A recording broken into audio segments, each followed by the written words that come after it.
Coming up on the Together for Good podcast, I'm talking with Matt Pane. He's been involved here at Bethany for a couple of years now, and he has a really interesting story, really interesting journey, and great perspective on all of it. Looking forward to this discussion. Here we go. Welcome to the Together for Good podcast, a podcast created by Bethany Lutheran Church in Cherry Hills Village, Colorado, and hosted by me, Pastor Nate Preisinger. On Together for Good, our goal is to provide practical, engaging content that supports you without expectations. Whether you're feeling disconnected from traditional religion or simply exploring what faith means in your life, we are here to walk alongside you. No matter where you are on your journey of faith, we're glad you're here. Welcome to Together for Good.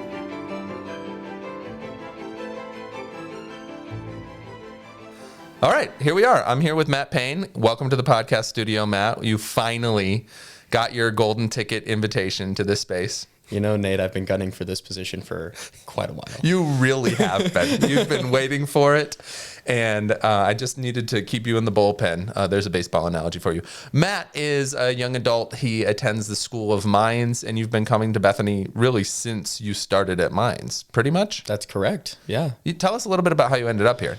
Yeah, so my home church is Christ the King Lutheran in Durango. The pastor of said church is Tim Orlowski, and he is best friends with Brian Jaster. There you go. So, realistically, I got Brian to the max. Like, there's the entry level amount of Brian where you just come into the church and you meet Brian and he invites you to everything. Yep. And then there's literally coming to this church because of Brian. I think that's he like dragged you here. Well, it was weird because I was going to go to a different church. And then, you know, Pastor Tim and Mandy Gardner, who's our deacon at CTK, they reached out to this church for me that's closer than 30 minutes drive from Mines campus. But you like driving. I really love it. And they didn't respond. Oh my gosh. So I came here. This goes to show you that like a little bit of hospitality and welcome goes a long, long way. Just answer emails. But so you grew up at that church in Durango? I did, yeah. That is my home church. Born and raised? Not born. I was born in Colorado Springs. Okay. Yeah. Here's what I'm wondering about though, Matt. Normally, typically, when an individual goes off to college, they really don't tend to stay too involved with churches. And you probably felt like a little bit of anomaly here because there's not a lot of college students for you to connect with. But what do you think it is? Why is this important to you? Man, that's just a really good question. I think, well, yeah, you're right. First of all, like when I got here, it was either you're a high school youth or you're a young adult, and that's like 23, right? 24? A young professional. Yeah. Like starting your career, and I'm like, ooh, cool. I get to be involved in a church that has both things that I'm either not yet or haven't been. Yeah. My perspective on it was weird, man. Like, I left home and I was no longer forced to go to church. Right. And I was like, I can do whatever I want. You could watch Meet the Press on a Sunday morning. That's what I want to do. I never get to watch Meet the Press. Yeah, I used to wake up at 1 p.m. and be like, oh, missed church today. Whatever. Yeah. Or back home, I always used to work during church. Sure. And I know a thing or two about that. You might. So, but why? What is it? I mean, why would you keep coming if you have all these seemingly better options? You finally have this opportunity. You could sleep in, you could work, and yet you drive 30 minutes to be here. You're pretty much every Sunday. What is important about this to you? This is a funny word. Community. Yeah. Whoa. It's almost like that's exactly what this is supposed to be.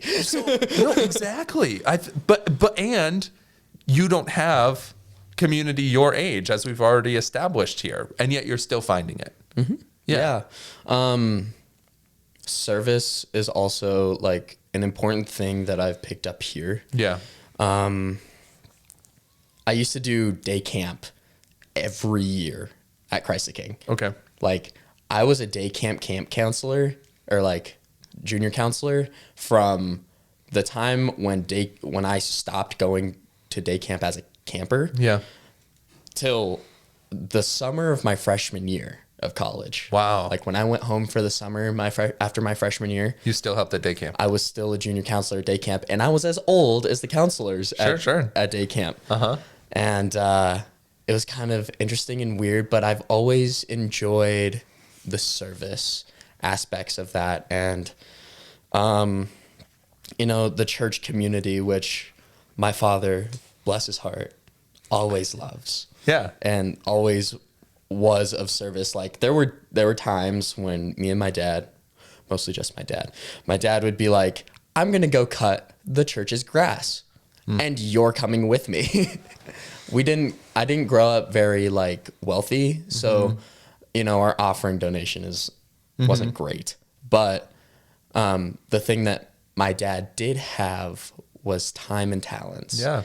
And instead of giving sort of in an offertory, like monetary way, Right. it was always time and talents. So whenever there was things that needed to be done at the church, or my dad saw things that needed to be done, like shoveling the sidewalk or cutting the grass, usually he'd just be the one to go, hey, I'll do that for you. Like, let me do it. And he modeled that for you / voluntold you to do the same thing, right? Oh yeah. Definitely voluntold.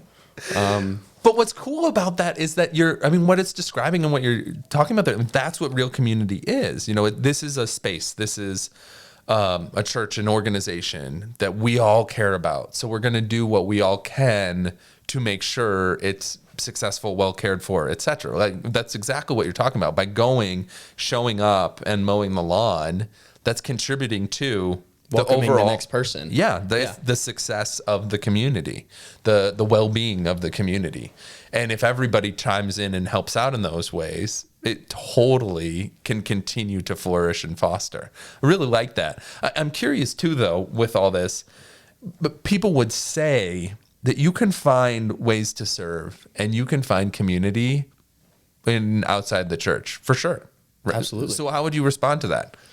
I would say, yeah. I mean, if you can find community outside the church, like go for it. Yeah. I mean, I find community outside the church all the time. I'm in baseball. I'm now a co-president of a club at Mines.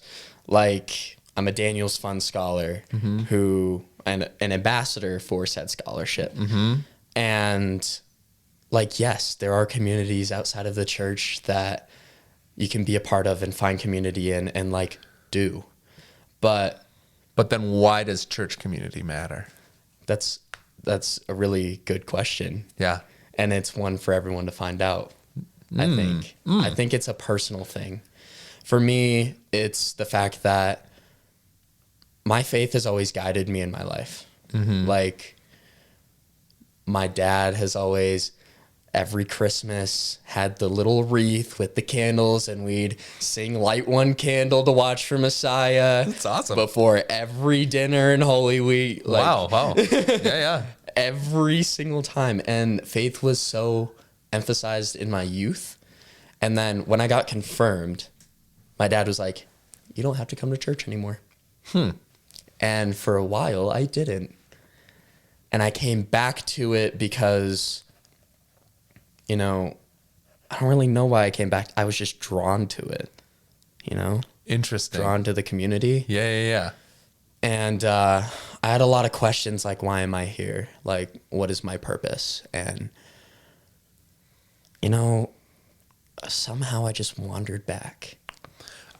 What I find too is that church is a place, hopefully, where you can find your people that'll let you ask those big questions. And for me, having a space where I can talk about God is really important to me. And I'm not just talking on like this professional level. I just mean, Oh, that's you for me. but yeah, that's what church is though. And that's what we need. And I always I really love being a pastor because at least at church, people aren't freaked out when I bring the God part in. Because I always want to bring that into the conversation. Yep. And I've learned enough that you can really freak out your neighbors if you do it too often.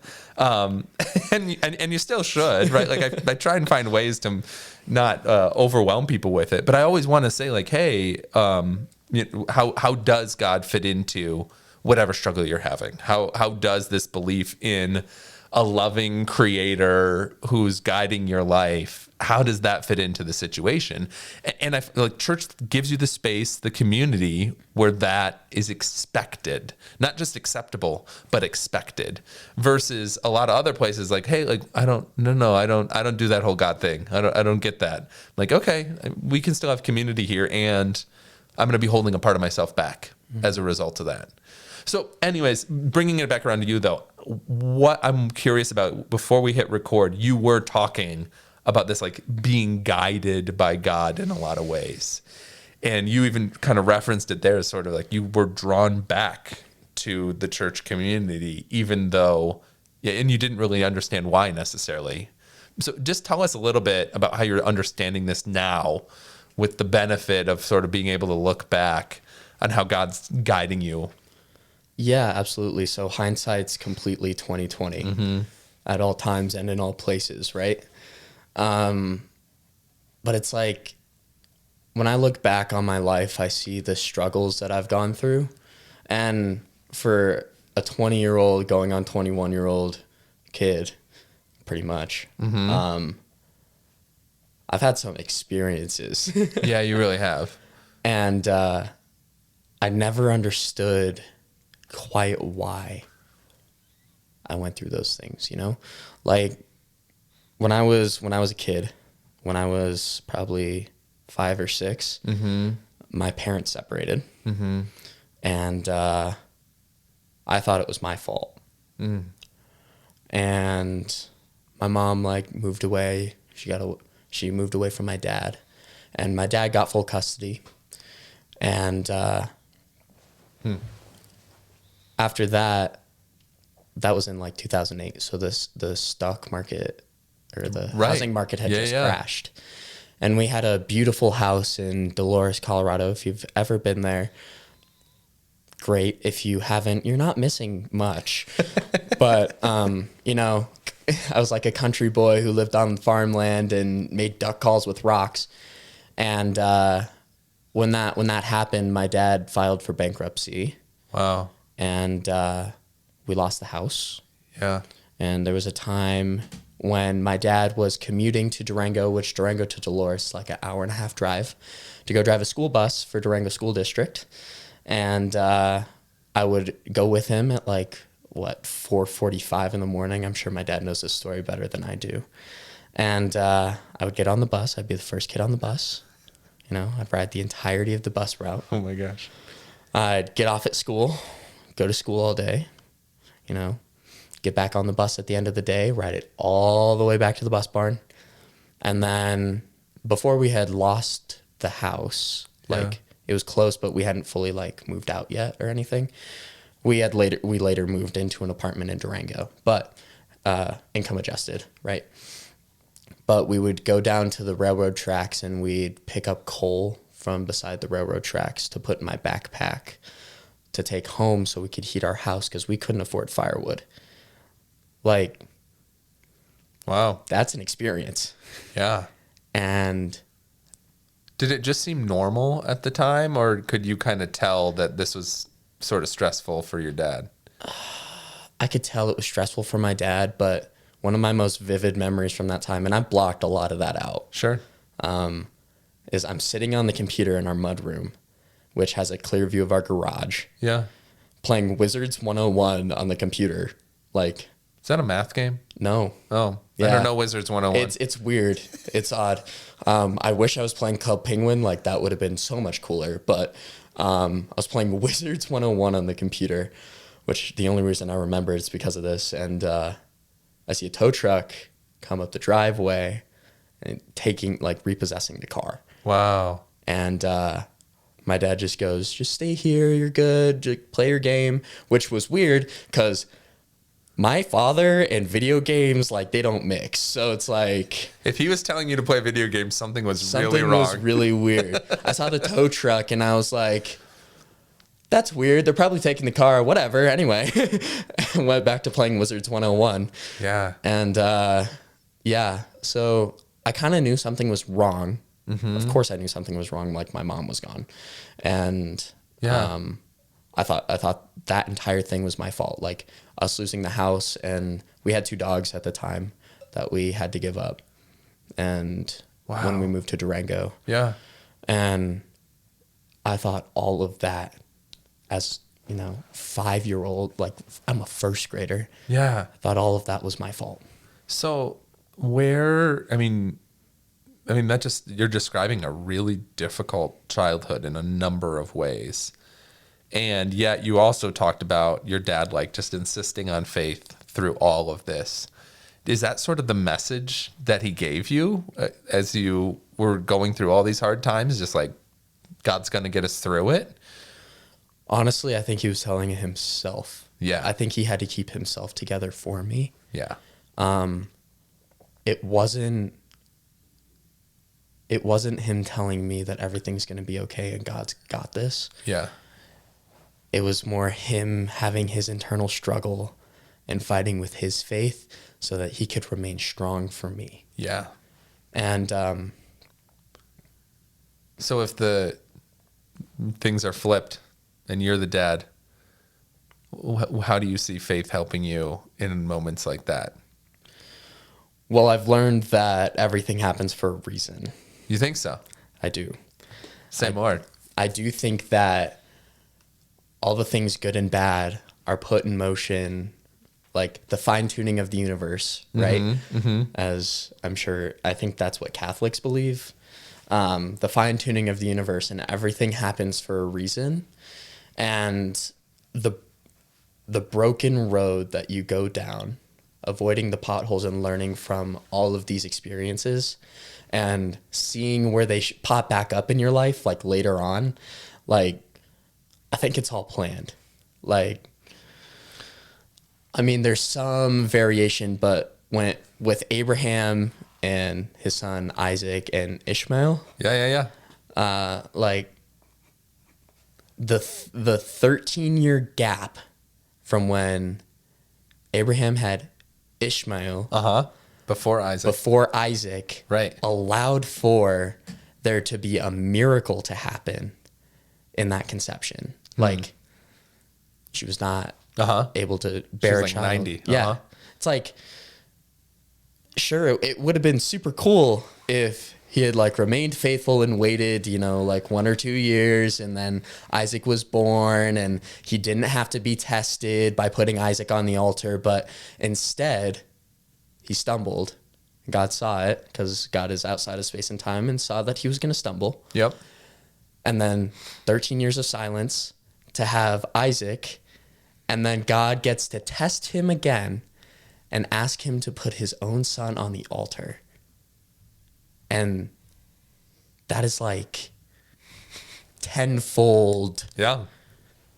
It's a lot going It on. happened for a reason. Like, So, but here, for a lot of folks, they'll push back on this whole everything happens for a reason narrative, because it's hard to think of a loving and caring God who allows for the tragedy to happen and the struggles. And you're no stranger to a lot of that as well.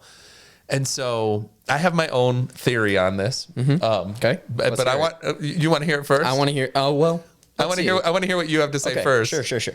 Well, how do you push back on that? This idea, like, everything happens for a reason, but then why does that mean that God causes all of these terrible things that we have to live through and experience? So I think it's not God that causes them. I think God allows them to happen. Okay. Like, Free will. yeah, free will. But like with Job, Yeah. right, he allows Job to be Put through the ringer. put through the ringer. Yeah. It's not that, like, the devil comes to God and says, I want to test this guy. to test him. And if God said no, the devil wouldn't have been able to test him. Like, the battle's already won. We know that, right? But Yeah. I God's just like, God's like, see it. Okay. I know what's going to happen, and go ahead, like, go for it. But one word in response to that question, like in response to why is there a loving and willing God that would allow this to happen? One word. I think it's 4 syllables. Testimony. Huh. I think about my life, my Yeah. experience with first the divorce, then, the accident that happened, and Yeah. everything in between, and all of the times when I was in the dirt and I had to pick myself up, or I had to run to God and get picked up by him. And I see it later when I'm talking to someone new Yeah. about faith, and they are hurt. They've been running. They don't know where to turn, and God seems so far away. And you have your story to share with them. Right. Testimony. I have my testimony to gift them Yeah. and give them a little bit of perspective on God isn't putting you in the dirt for no reason. Yeah. Like, okay, I have a perfect example of this. So my testimony with my car accident, for those who don't know, 2 years ago now? 2 years ago now, actually May 2nd, it'll be 2 years. Yep. My roommate and one of my best friends at the time, we were driving in Boulder and we went off the road, and my roommate passed away in that car accident right next to me. I was in the passenger seat, and there was a scramble. For some reason, I remained calm in the storm. It's got to be God, because I don't know. And that testimony of this had to have happened for a reason. This can't have happened for no reason, right? I get to baseball, and I had gotten cut from the club baseball team my freshman year of college. And there's another kid, his name's Ian. We competed in like high school. He's from my high school. He comes up to Mines, and he's like, I'm going to try out for club baseball. I'm like, if you're going to try out for club baseball, I'm going to try out for club baseball, obviously. Right? I can't let you beat me like this and just like lay down and take it, right? I go into club baseball, and I did really well. I was doing really good, like probably the second person picked off the board this year, like was doing really well. And I was like, I wonder why God put me here, like why I'm drawn back to baseball, why I decided to pick up the spikes again, right? And I was doing so good that I wanted to try out for varsity. And I was like, I might as well try out for varsity. The kid who got picked before me walked onto the varsity team. So I might as well just try, right? What's the worst that could happen? I just play club baseball. Great.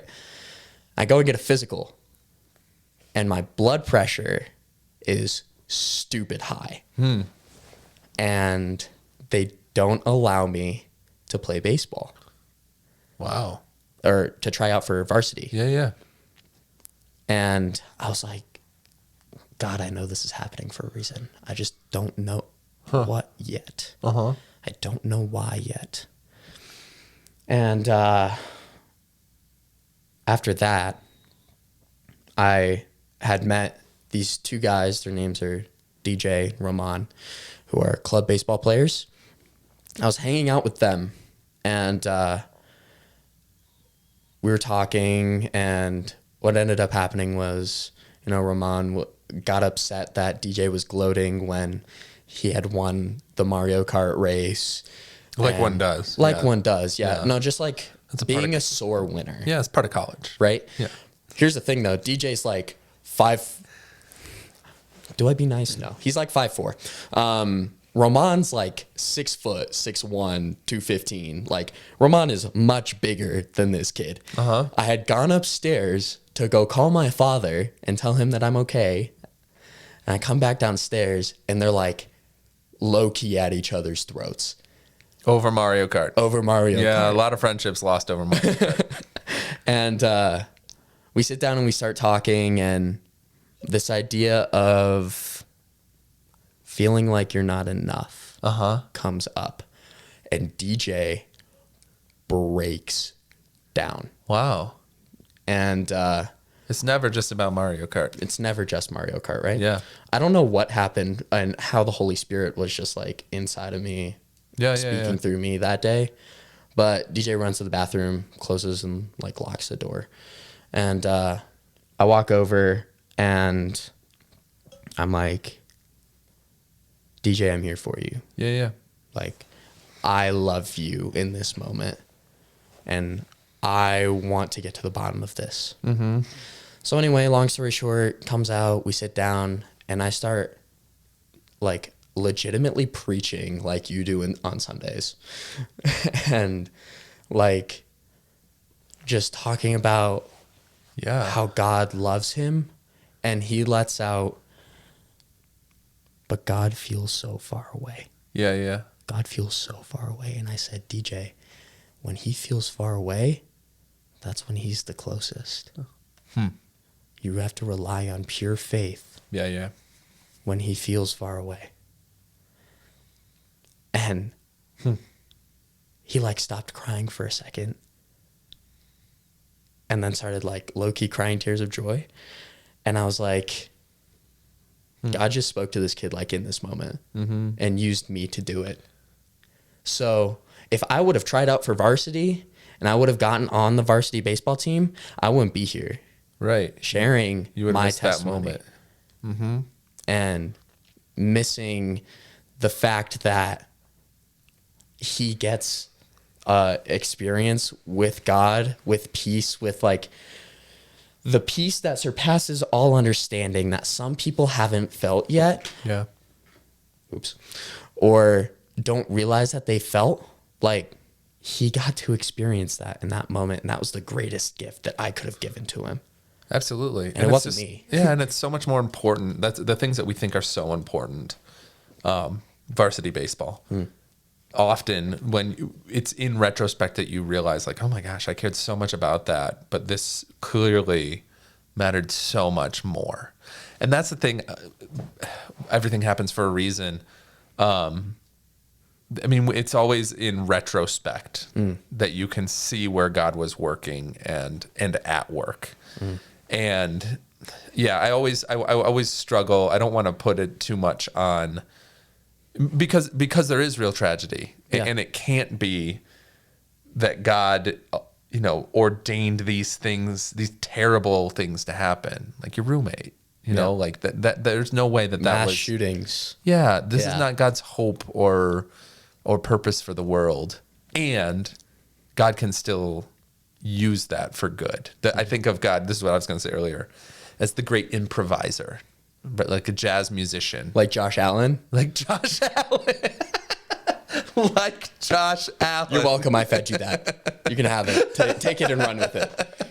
But 100% of just that things break down, players fall down on their routes. It's not looking like it's going to work out. And God's like, let's work with this.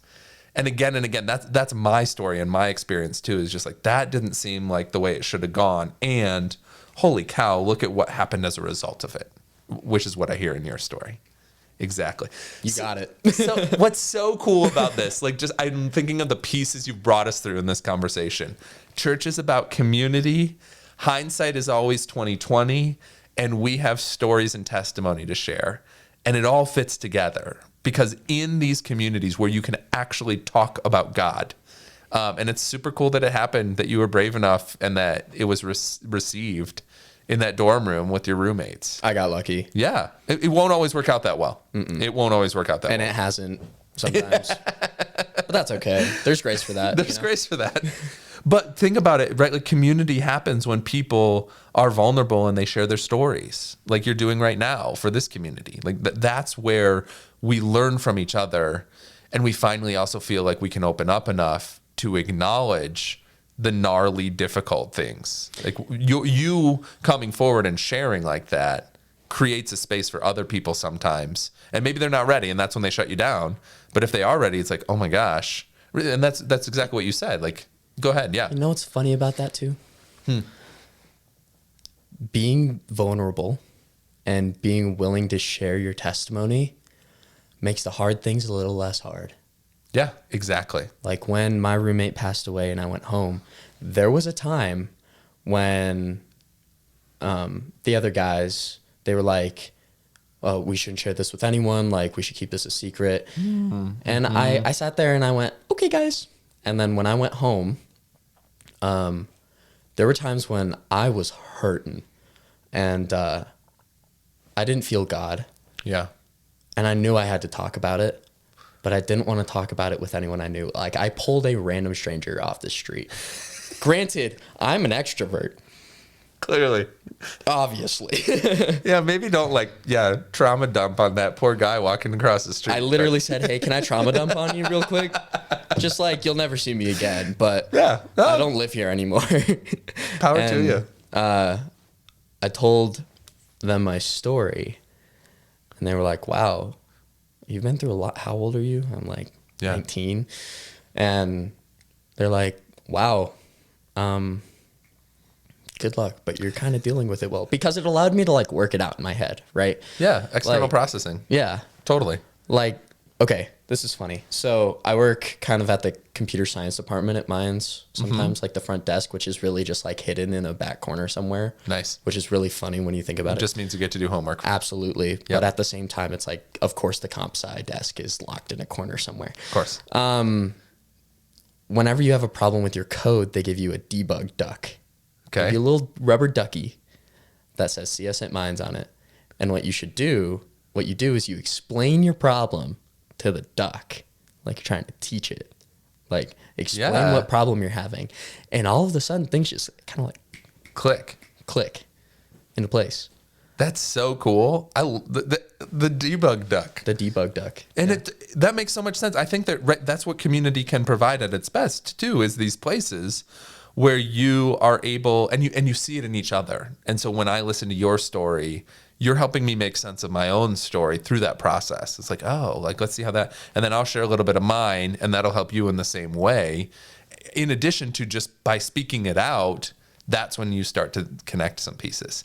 And what I think is super cool about all this is in John's gospel, John talks about Jesus Christ as the Logos, the Word of God. The Word became flesh and lived among us. And so the very beginning of Christian theological thought there is this sense that God somehow is expressed to us through Word. And that through experiencing Word, through hearing Word, we come to know the living God. And so I think, right, like it lives at the heart of like my understanding that I bring to the pulpit. Like when I'm proclaiming the good news, the way that my seminary professor talked about it is like when you preach, the living Word of God is moving amongst the congregation and walking in the aisles, right? As we get exposed, as we read the scriptures, God speaks to us again. Our experience with the Word continues to put things together. And that happens in community. We preach to one another, whether we realize it or not, just by sharing our story and our testimony, because that's how the living Word has been authored in our life. Well, the funny thing about that is, like, your testimony is so powerful. Yeah. No matter who you are, what you've come from, no matter what background you have, your testimony and why you're here and why Jesus is important to you is so powerful. And I saw a quote, obviously on social media, because I'm a chronically online teenager. Gen Z, yeah. Shout out. Anyway, I saw a quote, and it's that if you're you're sometimes the only Bible that someone gets to read. That's cool. So like, yeah, like sort of Gary was saying today in his sermon, with sort of, we got to share the message. Like if you were on trial and the charge was Christianity, would there be enough proof to convict you? Yeah, that's funny. I love that, by the way. I'm stealing that. The same goes for your testimony is important. And the living God lives within you, Right. and speaks through you. Well, and it just is, yeah, like your testimony is important because it is the living God. It's the word of God at work in your life and in your story. And there's something that someone can gain from it. And what can be gained is just the connection too, the vulnerability, the willingness to be able to share your story allows that other person, hopefully, to connect and be honest about whatever part of their story maybe they haven't wanted to face yet. I think we do so much distracting and trying to cover up and trying to pretend like everything is fine. And by telling your story, you encourage in the other person for them to be honest about their own story for once, which is part of where healing can begin. Absolutely. Yeah. All right. Well, Matt, you've been very generous with your time and with your story for us today. Thank you for, as always. And you show up like this all the time. Matt helps out with the high school youth group with me on Wednesday nights and has just been a huge asset there in the ways that he shares his story with that group and provides some cool factor for it since I lost mine a long time ago. I don't know about all that. Shout out Gen Z.